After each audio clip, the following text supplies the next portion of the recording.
is our October real estate market update. We're leading off this month with a dirty word that's been on the tip of our tongue for months: inflation. And before you close out of the video, because that's the last thing you want to hear about right now, listen, I understand. And I know it feels like inflation talk is a dead horse that we just can't quit beating. And while of course you have the choice not to watch this video because you're just tired of hearing about it altogether, it does not change the fact that inflation's happening all around you. It's happening to you and it's happening to your bank account. If you have investments, it's certainly happening to those. Misunderstanding could have significant financial consequences. It's your choice. You can understand it and use it to your advantage or not. So with no further ado, we're going to dive right into it and unpack not only inflation, but more real estate headlines that are actually relevant to us normal folks. I've built it up so much now that I'm just gonna lead off with it. It's the dirty I word. To myself and likely many other financial professionals, one of the more frustrating things about the inflation is that we seem to be driving with like the headlights off. We have no clue what's coming down the road next. Every month, economists from the government, private companies, and even hedge funds make their way onto the news and they explain how they expect inflation to finally be peaking and we're gonna see a turnaround. But month after month, this has failed to come to fruition. Economists need to step up their vision boards. In response to this Groundhog Day of an economic scenario, the Federal Reserve keeps responding by raising their rates like it's going out of style. Someone needs to tell them it is definitely out of style. But unfortunately, we don't seem to be out of the woods just yet, at least for another month. Is there light at the end of the tunnel yet? I think so, but only time can tell. Brass tacks. Inflation notched a new 40-year high this month. The inflation measure is the current prices of thousands of the most common goods and services Americans purchase, and it increased 8.2% since this time last year. The Fed has already increased the rate at which it lends new money to banks 4 times this year, by 0.75 each time. This all but guarantees a 5th rate hike when the Fed meets in November. We've got special correspondent Alex Hess in the Consumer Corner. Alex, thanks for your work here. I understand you're going to explain what to expect when inflation does finally cool off. I think the viewers are going to appreciate your economic reconnaissance in this area. Alex, it's all yours. Welcome back, everyone, to the Consumer Corner. Now, with all signs pointing to an end of such elevated inflation being around the corner, we need to talk about what that environment can or could look like. Now, why does this matter? Understanding where the economy as a whole is going can change your monthly budget. Don't have a monthly budget? For some of us, this is a sign to begin monthly budgeting, even if it hasn't truly been needed before. Now, we've heard and talked a lot about inflation in the Consumer Corner, so now let's talk about its brother, deflation. Some economists have warned that the Fed may ultimately overcorrect, which could result in this much less talked about financial possibility. Deflation is the polar opposite of inflation.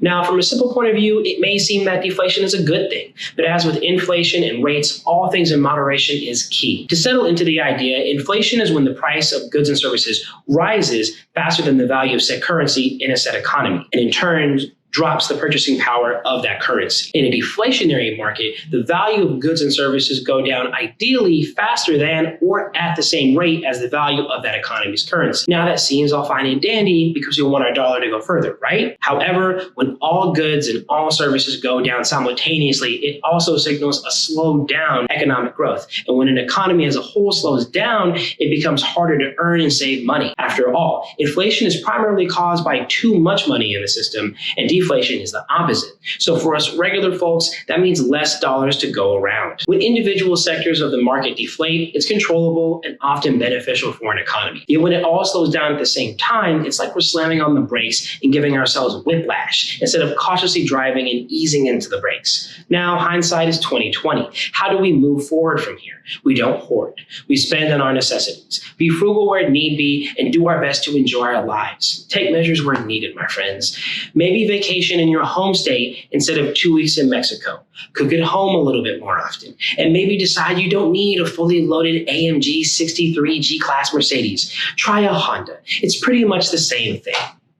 As always, thank you for your time. Now back to you, Chris. Alex, thanks so much for that take. Very well broken down. Now that we've got Alex's view, let's see what economists are saying right now. Michelle Meyer, chief U.S. economist at the MasterCard Economics Institute, says the Federal Reserve has made it very clear they're committed to price stability. They're committed to reducing the inflationary pressures. The more inflation comes in above expectation, the more they're going to have to prove that commitment, which means higher interest rates and cooling in the underlying economy. This is taking effect on our level of lending already. I'll choose to be optimistic and assume we're experiencing the proverbial getting worse before it gets better. The statistics I'll give you next are indicators that inflation is likely changing. Put simply, the whole point of the Fed's rate hikes are to make it less appealing to use loans and other financing. When the Fed raises rates, it causes a chain reaction that immediately affects the consumer level. If a person or company or bank, etc., looks at loans and lines of credit and thinks, whoa, that's expensive, well, they're less likely to buy the things that they normally would finance that way. Like if you went to take out a credit card and they say, oh, your interest rate will be 45%, you'll hopefully say, whoa, that's expensive. This leads to less buying on the consumer level of things that we otherwise would spend money on. Less buying means less money changing hands. Once again, fairly simply put, less money changing hands is the key to getting inflation under control. Or at least that's the strategy and plan the Federal Reserve is banking on. Pun certainly intended. The latest numbers show this may be working. According to the Mortgage Bankers Association, the total mortgage applications fell by a very significant 14.2% last week compared with just the previous week. Mortgage refinances, which is the most sensitive case to weekly interest rate moves, dropped 18% for the week and was an incredible 86% lower than the same week 1 year ago. Mortgage applications to purchase a home fell 13% for the week and were a whopping 37% lower since this time last year.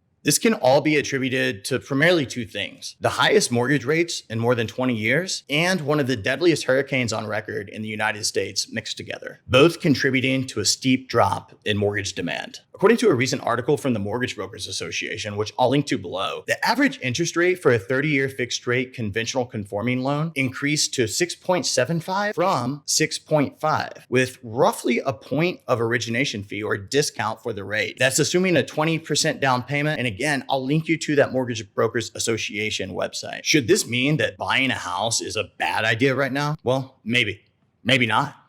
It's not that black and white. Every household, every person has a different scenario. It really makes this age-old question more important than ever. Should I rent or should I buy? Depending on your goals, plans, and various life events, here's what I would personally consider in order to be the best fit for you. Realtor.com suggests starting with a question that I can certainly agree with them on. So which is better? To stomach the steep rent increases for now, waiting to buy until prices go further down, or to jump into the for sale market before mortgage rates go up even further and they're priced out of home ownership? The brutal answer is that no one knows. Not yet. Even if there were a gazillion experts on the news and on the internet who claim to know but somehow can't agree with each other on even a little bit. But we can make some reasonable observations and get closer to determining what side of rent versus buy you may fall on considering the current market. For the most part, traditional arguments still stand. Renting offers a smaller commitment.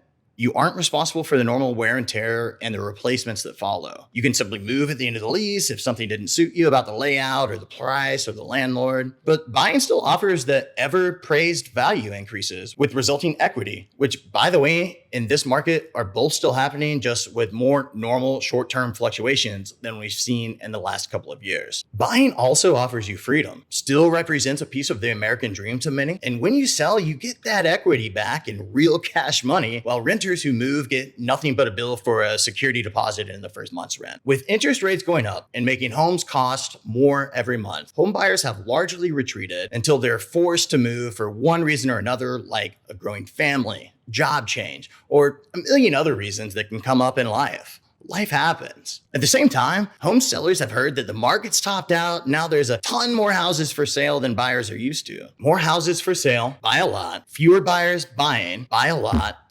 This creates a pretty big swing and momentum out there. The buyers who remain out looking at houses are really enjoying this. They're even seeing some home prices start to drop. Many home sellers probably somewhat stubbornly went against their real estate agent's advice and started with an asking price higher than they should have. And now they are having to lower that price to get the attention of the remaining buyers. Still, with rents soaring, many tenants are still giving homeownership another look. If you purchase a home, you can mostly lock in your housing payment over the long term. You're not dependent on the whims of a landlord who can up your rent every year. Housing prices across the nation ramped up to record levels during the pandemic housing frenzy from mid-2020 until early 2022. It's had an extraordinary impact on the rental market. And even before the Federal Reserve's fight with inflation, rents rose at faster rates over the last 2 years than they have in the past decade. In fact, fact, between 2010 and 2020, asking rents ticked up by 2.6% annually. Fast forward to between 2020 and 2022, rents went up almost 11% annually in that 2-year window. As more would-be homebuyers choose to postpone buying while seeing still record high home prices and unfamiliar mortgage rates, it's cranking up the pressure on that rental market. As a result, renters trapped between rising rent prices and out-of-reach home prices are vulnerable to annual rate hikes and the instability that comes if they're priced out of the home market. The renters now deciding to take the step into homeownership feel like they've been burned by the rental market and are envious of their friends and family who have already decided to buy and have the equity to show for it. They see costs going up on either side of the equation and are opting for the long-term play. It doesn't hurt that even at the higher rates today, buying is that way to lock in that housing payment, so you're essentially paying today's prices for a home for the next 10, 20, 30 years, however long you live there. The recent reduction of buyers has also affected real estate agents. A recent report shows that the number of active real estate agents in the Dallas MLS fell to 756 in September from 947 in August. This data comes from Agent Story, a tech company that publishes housing sale profiles for real estate agents. Even more dramatic, the active agent count in Austin dropped to 389 in September from 810 in August. Both markets had well over 1,000 active agents in March, April, and May, and then the numbers started to slide. Their definition of active agent is the number of real estate agents who sold one or more homes in the previous month. Looking forward, how high might rates go? To be honest, it does seem to be slowing a bit. Nonetheless, mortgage rates have more than doubled since the start of the year. They've risen far past all expectations, nationally exceeding 7% by some estimates. The possibility that rates could continue to rise has struck fear into the hearts of millions of stressed out American homebuyers. Probably many of you watching this. Where rates peak depends largely on how the economy fares. If inflation persists, the Federal Reserve will keep raising its interest rates, and mortgage rates will in turn rise as well, at least to a point. If inflation persists, the Federal Reserve is definitely going to keep raising interest rates, and mortgage rates will in turn rise as well, at least to a point. However, considering we're already above expectation and are seeing that rate hikes begin to affect the market, most real estate experts don't expect rates to go up a whole lot from here. Rates, like most things when it comes to macroeconomics, are cyclical. This means that it's all a cycle. What goes up must come down and vice versa. Looking through a glass half full sort of lens, rates haven't been this high since 2007, which was 15 years ago. With financial and emotional scars from 2008, many banks, major investors, and especially home builders are likely overcorrecting. Builders have slowed building despite the US having a housing shortage. Home prices are stabilizing, and folks are holding off on buying. This may be a great time to buy because we could experience a sort of value whiplash. Just like how home values skyrocketed once folks got used to the COVID pandemic, all of these home buyers on the sidelines will come out of the woodwork when things start looking rosy again. Buyers right now have the best selection of homes they've had in years. While rates are higher, there are certainly ways to mitigate that, including future rate reduction finances, seller-paid buydowns, which are becoming very popular. Current buyers also have math on their side. The US is almost 4 million homes short of what we need. This means that there are almost 4 million families or individuals living with another family, combined families, or roommates who would buy a home if they had the opportunity. When things start looking up and those buyers start to come out of that woodwork, you better believe the bidding wars and price increases will be back with a fury. Just like the last 2 years, those buyers will lose house after house and wish they had bought during this eye of the storm. If they ultimately succeed in buying, their interest rate may be lower than the one they would get today. At that point, I would have already refinanced them into a lower rate in that scenario, had they bought months previously. Wouldn't it be better to own a home and take advantage of the value increases to come instead of paying higher rent and having nothing to show for it? Maybe I'm biased, but I am realistic. And I don't fall into the clickbait stuff that just tries to sell you a training course or a book on how to flip houses. I believe what I'm telling you and will always have the sources to show where my information is coming from. Nancy Van Den Hooten, lead economist at Oxford Economics, also expects rates will remain right around where they are. She says she doesn't expect them to reach 8%. The Fed will continue to raise rates over the short term, but that's not going to last forever. Eventually, inflation will come down and the Fed won't pursue such large rate hikes. If the nation does go into a recession as a result of the rate increases, the Fed will probably lower its rates quite far. Putin says there's a case to be made that we've seen the worst of it. It's reasonable to assume that the economy is going to slow, inflation is going to come down, and the Fed will eventually begin cutting its rates. So what do you think? What may have we missed? What did I get wrong? Please let me know. Please like and share if you found some value. It's absolutely free to you and helps me tremendously. We'll see you again in November. This is Chris Shoemaker with the Shoemaker Mortgage Team, and it's been my pleasure. Onwards.